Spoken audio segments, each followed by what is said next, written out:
practice therapeutic counselling, Mm-hmm. and obviously in that context you get many different types of situations arise. Mm-hmm. Secondly, I work in some business organisational psychology, and thirdly in sport and team building as well. Yeah, wow. So in those three different areas, different aspects of communication become important. Yeah.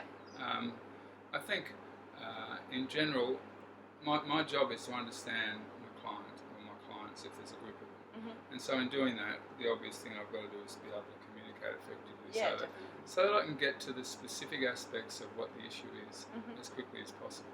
Yeah.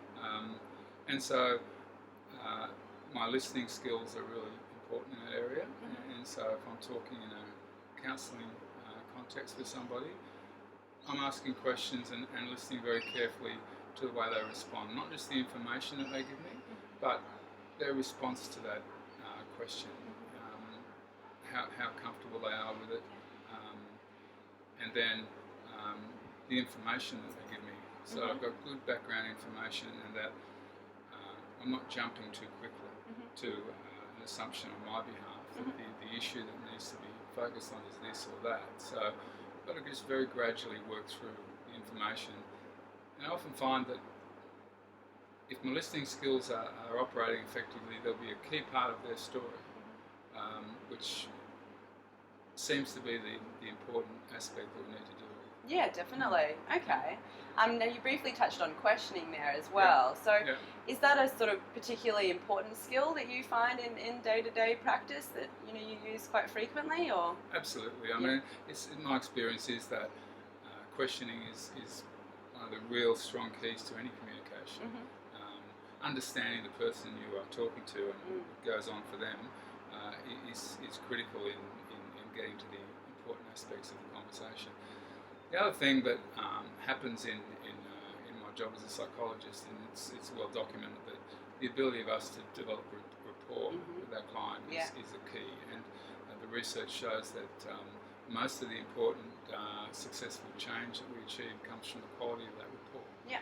And so the basic micro skills of reflecting back to them and empathising with them and helping them feel that I know and understand the issues that they're talking, that they want to talk about. It might have nothing to do with why they're here, but that time is not wasted in developing that understanding that they can trust you. That's very important.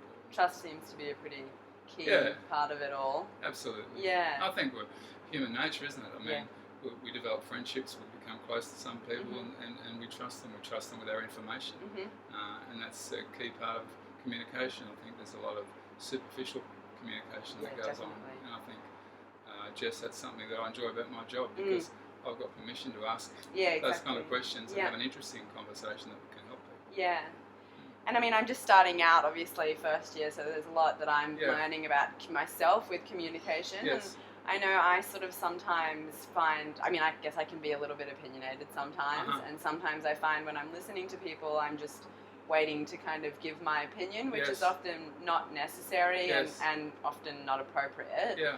Was that ever something that you had to deal with or have to deal with, that kind of, you've got to withhold sometimes from... Absolutely, because I was probably a bit like you, Jess, as a younger person, that you want to say what's on your mind and you want to have the conversation.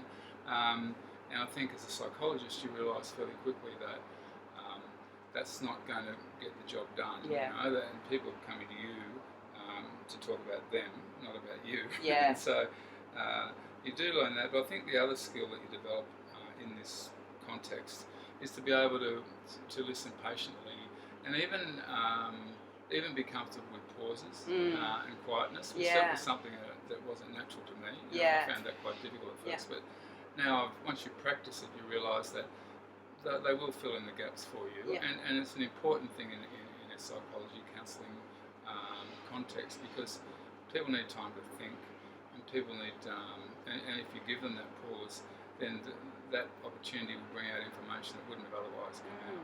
So it's really important. Yeah, I guess giving them the chance to sort of say what's on their mind without sort of getting it out of them sometimes can lead to far it gets you the detail that you need. Yeah. And those pauses create that reflection, as I mentioned, but also there's a little bit of a professional